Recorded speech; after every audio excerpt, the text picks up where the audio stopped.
This is a test sample reading of the Otteryssey. Written, read, edited and accompanying music by Swifto. That's me. Chapter 2. The Adventure. Two sets of rippling waves were all that could be seen on the surface, as Aaron and Orkney swam close together under the water. They feared to swim on the surface, in case the humans would see them, and so kept stealthily just underneath, but close enough to the surface to see the crows flying way up above them.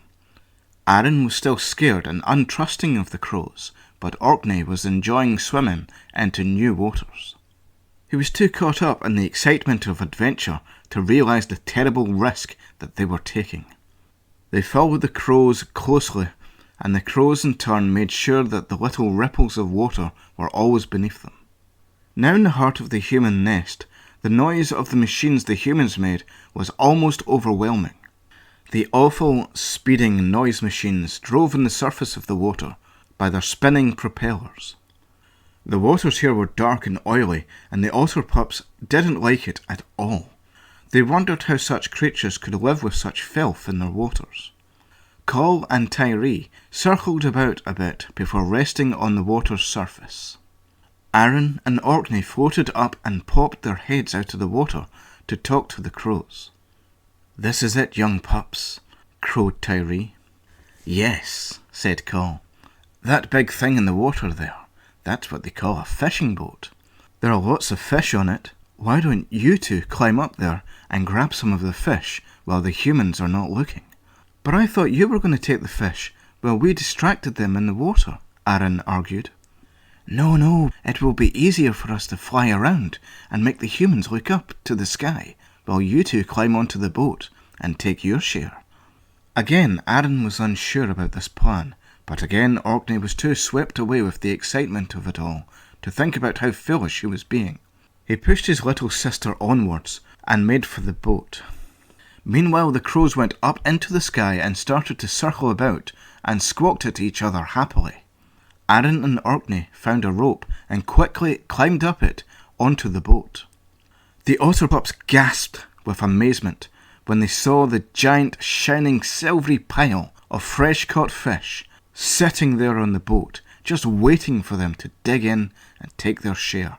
They both rushed towards it in excitement now and started to try and pick up one of the fish, which was just too big for them to carry home. "We can't take this one, Orkney," squealed Aaron. "It's way too big." You're right, sis. Come on, let's try and find a smaller one." The crows, still circling, began to squawk loudly, attracting the attention of the humans. "Rat, rat! Otter's stealing your fish! Otter's stealing the fish! Rat, rat!" The otters looked up in fright as they heard them calling to the humans. They panicked and ran away from the pile of fish back towards the sea. Just then they heard a thundering rumble under their feet and looked up to see the ugly, furless face of a human being towering over them and blocking their way off the boat. Aaron and Orkney were terrified of the monstrous giant who wore strange skins of bright orange and yellow. They darted into the pile of fish to hide. They could hear the sounds of the human as it stomped around and made frightening roars at them. Orkney tried to call to Aaron to keep calm and not make any sound, but he could hear her crying out for their mother. Aaron leapt out of the pile of fish and made for the water. There were now several humans, and one of them was chasing after Aaron. Orkney had to be brave and go out and rescue his sister. He had to go and fight off the humans somehow. He had to do something, anything. He had to. But he was just too scared. And so he sat in the pile of fish, hoping not to get caught. He watched as one of the humans picked up Aaron, and Aaron called out to him for help.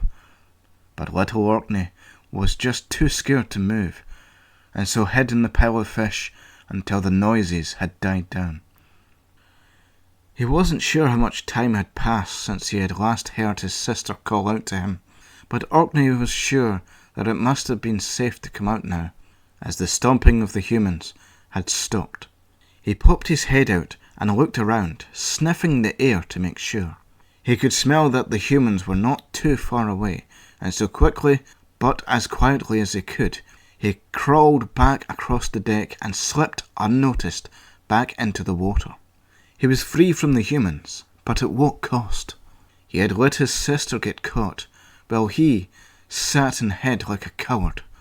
He called out to Aaron and listened to see if she was still around. "Aaron! Aaron!" Nothing. He popped his head out of the water and called again. "Aaron! Aaron!" Still nothing. He popped in and out of the water calling to her, getting more and more desperate every time. "Aaron! Aaron!" Then, like the faintest whisper on a gentle breeze, he thought he heard her voice, calling, "Orkney! Orkney, I'm here!" Orkney was overjoyed hearing the sound of his sister's voice again, and swam as fast as he could in the direction he thought he could hear her calling from. He stopped to sniff her scent and called out to her again. This time there was no response, so he called again. He looked around and sniffed, before quickly saying to himself, hopelessly, "Aaron, where are you?" "I'm here, Orkney, brother," he heard from not too far away. He swam further till he got close to the rocky shore and popped his head out again. He called for his sister one more time, and his call was answered by a voice that sounded mocking and unpleasant. "Ark, ark, I'm here, brother. Ark, ark." A crow laughed at him. It was Coll, who had been sitting on a rock, watching the otter swim about frantically, looking for his sister. He hopped down closer to the water and looked sideways at Orkney. "Where is she?" asked Orkney. "Where is my sister?" "Ark, ark, she was taken away by the humans." "Why did you call out to the humans? Why did you trick us?" "Ark, ark, stupid little otter. Now that we've got you away from our waters, your mum will surely go out looking for you too, and we'll have all the fish there for ourselves. You, on the other hand, had helped in letting your sister get caught by the humans, who will no doubt kill her, for they are a savage race. You better not show your face at home. Your mum would probably kill you too." "But where do I go now? I can't fish for myself yet." "Ark, ark, ark, ark, stupid otter. That's not my problem. Best just to swim away and not come back here. For if your mum doesn't kill you, then me and my sister surely will." The evil crow swooped up into the sky and darted down towards Orkney to scare him away. Orkney dived deep down into the water so the crow could not reach him, and swam as fast as he could away from the shore. He swam for some time and was exhausted when he finally stopped to get some air from the surface. He then looked around at the place he had swum to and did not recognize it. He was surrounded by land, but none of it was any place that looked familiar to him. There were many of the human noise machines that the crows called boats, shining white ones with long poles sticking out the top. The water was a narrow passageway with two sides of land on either side of it, covered in green and brown hills. There was no sign of any lighthouse or the castle beside the rocks, which Orkney knew to be his home. He was lost, far from home, and alone. Chapter 3. The Fish That Wasn't, or Was It? Slowly and miserably, Orkney, the little otter pup, paddled through the water, unsure of where he was going. He was cold, tired, and very hungry. He felt sleep crawling over his heavy eyes, and felt his mind drifting away as he dozed off into slumber. His little head would slowly drift down into the water, and the shock of the water going up his nose jolted him back from sleep to keep him awake. Finally, it all got too much for him, and he had to head for shore to find a safe place to rest and sleep for the night, which was fast approaching. Shivering and tired, he climbed his way up onto the rocks, and found a small opening in the rock which he could huddle into for the night, away from the cold wind. As he lay there, he suddenly did not feel that tired anymore, and sat restlessly worrying about his family. He imagined his poor mother out there looking for him and his sister, perhaps getting lost herself as she swam endlessly searching for her pups. And then he thought about his poor sister Aaron. Had she really been caught and killed by the humans, as the crows had suggested? He was sure he had heard her in the water near the boat. He wished he had stayed there by the boat and waited to see if she had appeared, rather than go looking for her. He wished he knew the way to get back there, but he was hopelessly lost now and couldn't get back to the boat, even if she had got away and waited for him there. It was all pointless now to think about what he should have done. What was done, and he just had to live with it. He'd have to learn to catch fish for himself and look after himself without his mother or his sister to play with, to make life worth living. Without realizing it, he had fallen asleep and awoken with the bright light of daylight shining through the rocky opening. He had been jolted awake by the sound of seagulls flying about outside, arguing with each other. No, it's my fish. I'm the bigger. I deserve the fish. No, I caught the fish, so it's mine. Ah, but I'm bigger than you, so I need it more than you. So you better just give me the fish and go and get another one for yourself. No way, it's my fish. I caught it, so I should have it. If you weren't so big and lazy, you could catch a fish for yourself. Orkney popped his head out of the rocks and saw two great big seagulls flapping their wings at each other while going round and round with their arguments. As they continued to bicker about who should get the fish, the hungry little otter decided that he should solve their argument by taking the fish for himself. No, you forget the law of order amongst us gulls, that if one gull should see a bigger gull without a fish, then it should behoove that gull to offer up the fish to the bigger as a sign of respect. Rubbish! We're gulls. We're feared throughout the seas for our genius cunning and our devotion to finding a meal wherever it may be. The only law of honour that we live by is the law that one should always look out for number one. Orkney quietly and cautiously crawled his way towards the gulls and put his paw on the fish. Ah, nonsense! Give me that fish already! One of the gulls suddenly burst out. They looked down to grab the fish, only to end up grabbing each other's feet. They flapped themselves free and looked around confused. Hey, where did the fish go? Inside his hole, Orkney munched away happily on his stolen fish. He giggled at the foolishness of the seagulls outside, as they slowly tried to work out what had happened to the fish. After much heated debate, one of the gulls had decided that the fish must have still been alive and had somehow flopped its way back into the sea.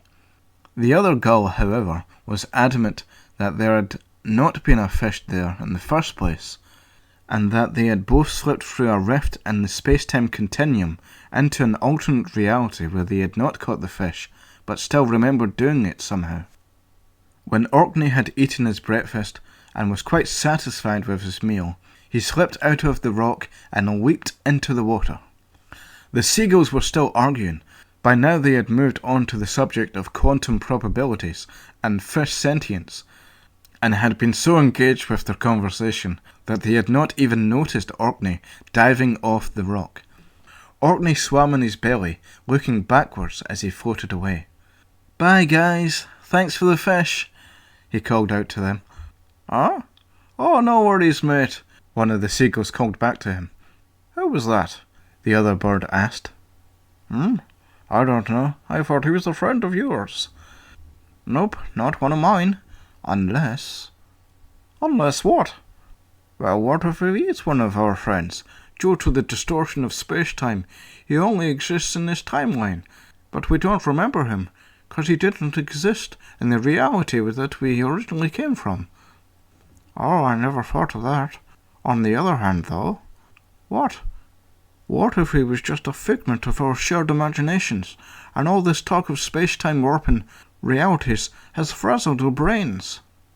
I never thought of that. But what if it turns out that he was the only thing to really exist at all, and everything around us is just our imagined reality?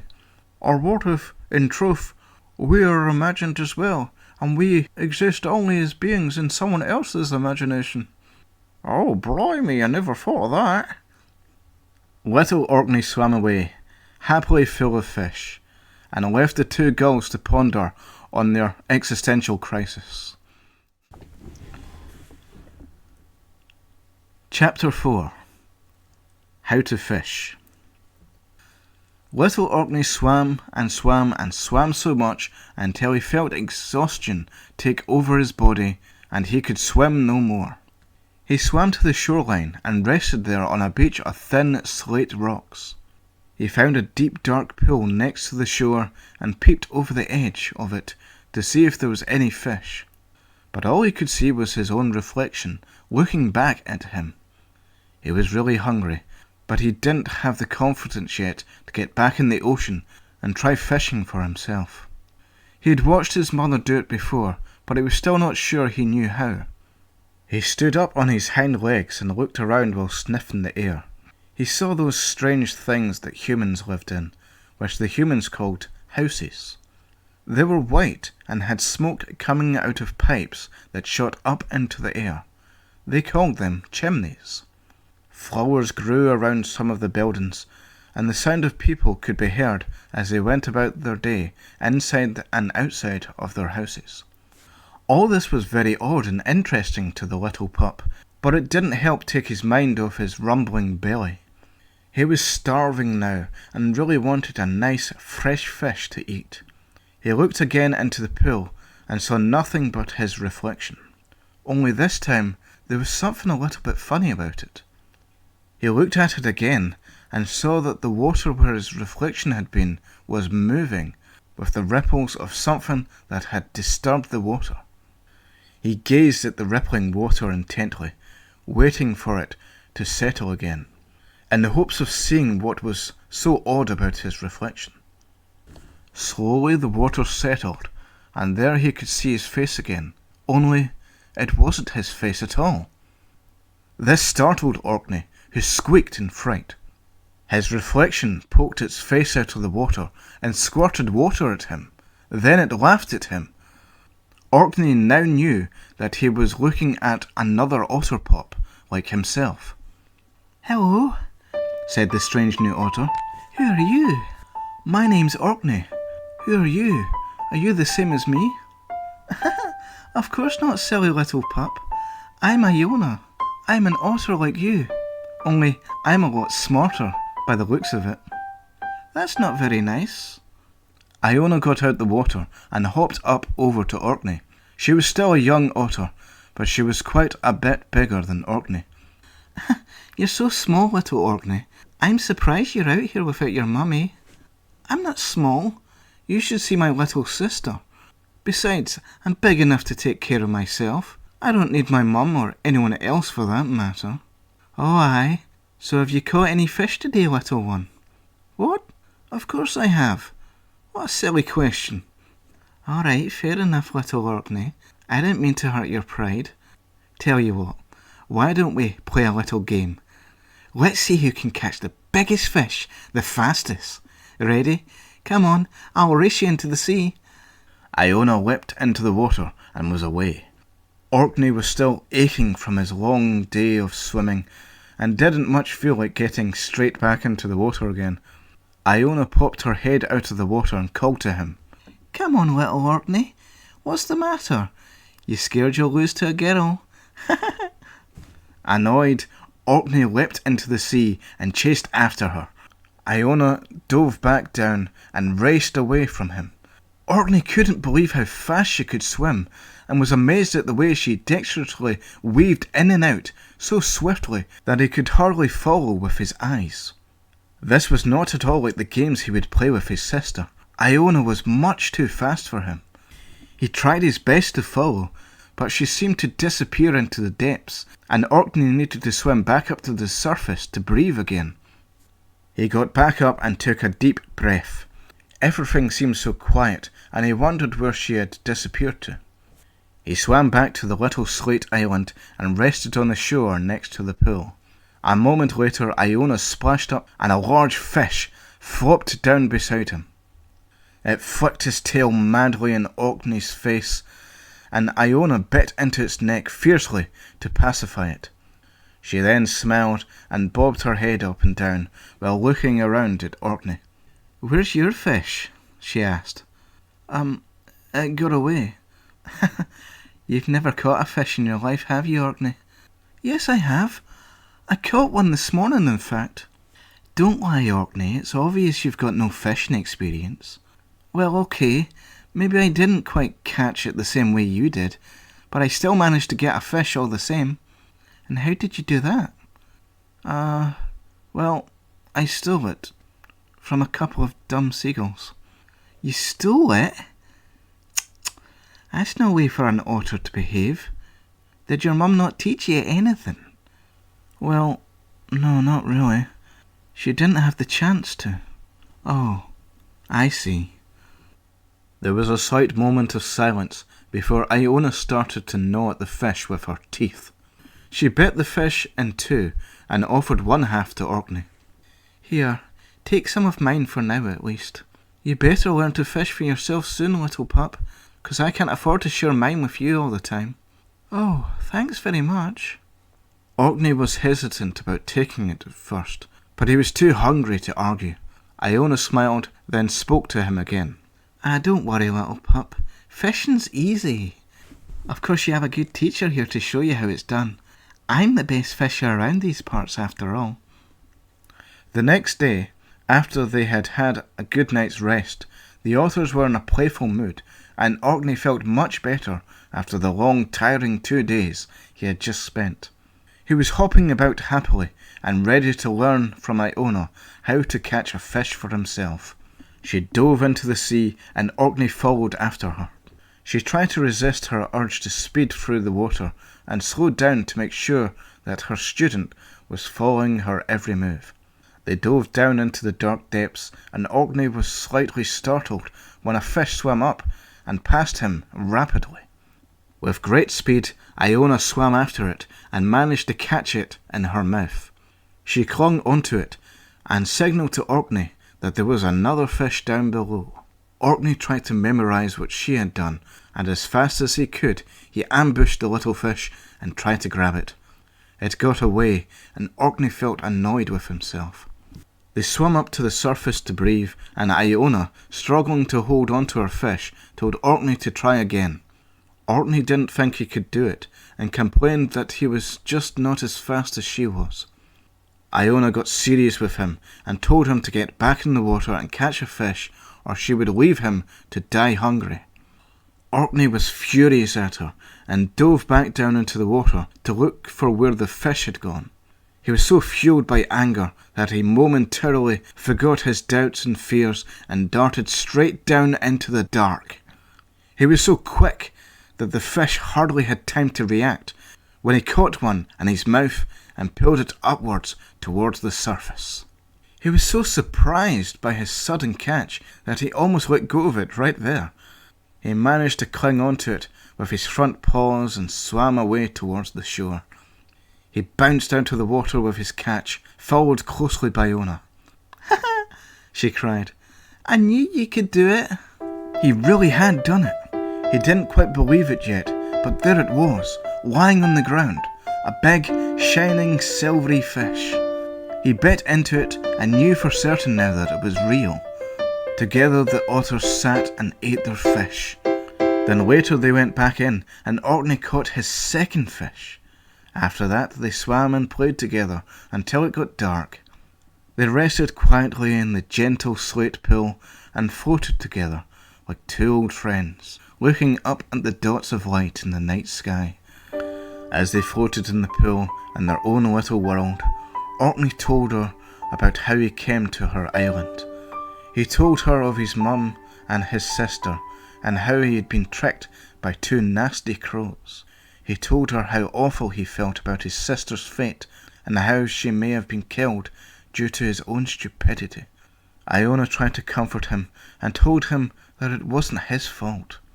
But poor little Orkney just couldn't help feel a deep pain inside him, thinking about his poor sister and his mum, who was no doubt crying for her lost pups even as they spoke. Then Iona told him that she had once had a family too. They had lived on an island far away when she was just a little pup, but her mother and sisters were struggling to stay alive one bitter winter. Her mother just couldn't find enough fish for them all, and so she was forced to abandon her pups. But before she did, she taught Iona, the oldest daughter, how to fish and hoped that she would teach her sisters. Sadly, everywhere they went, there was hardly any fish to find, and one by one her sisters died until she was the only one left. Eventually she made it here, and lived peacefully to catch fish by herself ever since. She then told Orkney a legend that her mother had once told her. She said that in ancient times the seas had been fairer and full of fish, so that all creatures, birds, otters, humans, got their fair share. But then the humans got greedy and took more than their fair share. They took more and more until life had got harder for all the other creatures. Now in these days it was a lot harder to find fish, and even if you do, you have to run the risk of living near humans, who in the past had been so selfish and violent. She looked over to the humans' houses and told Orkney not to worry, as these humans were mostly friendly and would not bother them. As they gazed up at the stars, they wondered what they were. Orkney thought that they must have been some kind of magical flying fish that floated in a deep sea beyond the sky. Iona thought this was silly, but liked the idea of it all the same. Later they cuddled up together in a safe little hole and fell asleep as the gentle starry night moved slowly through the sky before giving way to the first glowing rays of the dawn sun. The next morning, Iona was eager to get back to her daily routine of diving into the deep and bringing out a fresh, tasty fish. She bounced out of the hole full of energy and ready to start the day. But Orkney was a little less enthusiastic. He had slept well enough, but now that it was light, he was overcome with a feeling of homesickness and deeply wanted to see his mum and sister again. Iona, realising that something was wrong, stopped at the water's edge and looked round to Orkney, who was still half in the hole. "What's wrong, little Orkney?"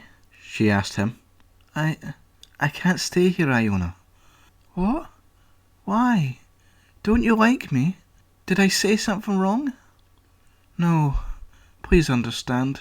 It's not that I don't like you, or don't want to stay with you. It's just I have to go home. I have to find my mum, and hopefully my sister too." But I thought you were happy with me now. Did we not have a nice night together last night?" We did, but... Orkney couldn't finish his sentence. He went back into the hole and felt too awful to come out again. Iona came back and sniffed around the hole. "Come on, Orkney, don't be like this. We've got fish to catch." Orkney didn't move. "Fine, be like that," Iona grumbled as she ran angrily towards the sea and dove in. Little Orkney felt awful. He felt angry at Iona for not understanding, but at the same time, he felt another feeling for her, which he was too young yet to understand. He shook his head and remembered that he was already feeling awful about his sister and mother, and desperately wanted to go home now. He felt terrible for what he was about to do, but he felt he needed to do it. He liked Iona, but he could see now that she would not take it so lightly if he was to suggest leaving her on their own again. But the urge to get home was even stronger than his feelings of affection for his new friend. Now that she was out fishing, he decided that this would be the best time to slip away quietly, without too much fuss from her. He hopped along the shoreline, watching the sea carefully to make sure that she didn't see him leaving. When he had got to the other side of the island, he leaped into the water and swam as fast as he could. He felt a painful rush of excitement and anxiety as he swam away in fear that she would catch him. Suddenly he was aware of something swimming close behind him, and he frightened himself half to death with his own imagination. He imagined it to be the sea monster of the Ormelet, chasing after him, about to swallow him up. The thing swam up and hit him on the side and winded him slightly. Orkney was forced to dive back up to the surface for air. There he saw the head of an angry Iona pop up out of the water beside him. "Where are you going, you stupid little pup?" she shouted at him. "There's nothing but open ocean that way." "I'm sorry, Iona. Please understand. I have to get back home. I need to find out what happened to my mum and sister." "But what about me? I don't want to be alone again. You're the only otter I've met since my sister's died." "Well, why don't you come with me? We can travel together." "No, I don't want to live that life again. I'm happy here. There's fish here, plenty of fish, and the humans don't bother me. Why not stay here with me? We can be happy here together, just the two of us on our own little island." "I'm sorry, Iona. If you had the chance, even just the smallest chance of finding your mum and sisters again, would you not do the same?" Iona struggled to think for a moment, then suddenly erupted into a fury of movement, diving down into the water and swimming swiftly away back towards the island. Orkney looked on in wonder at the majestic creature he was sorry to leave behind. Then, when she had disappeared from his sight, he slowly moved away and continued to swim towards what he hoped would be his way home. So that was chapters 2, 3 and 4 from my children's story, The Otteryssey.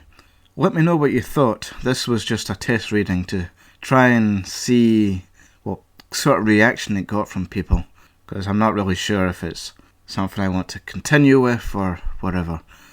In chapter 5, little Orkney gets caught in the Corrie Wrekin and has to get saved by a certain special creature. And then from there, he goes on to continue his journeys through the Inner Hebrides of West Scotland to find his way home again. If you'd like to help support me in my quest to become a writer and get some of my stories published, please leave a like and subscribe and leave a comment if you feel that way inclined. If not, then obviously it's entirely your choice. I'm not going to try and force people to do things that they don't want to do, because that would be silly. Anyway, thank you very much for listening if you have done, and please do let me know your thoughts and opinions if you have any. Obviously keep it civilised or I will ignore them. But that is it. Thank you very much and goodbye. Don't cry, little Orkney, don't cry today. Don't cry, little Orkney, you'll find your way. Don't cry, little Orkney, you'll get home someday. Don't cry, little Orkney, no, don't cry today.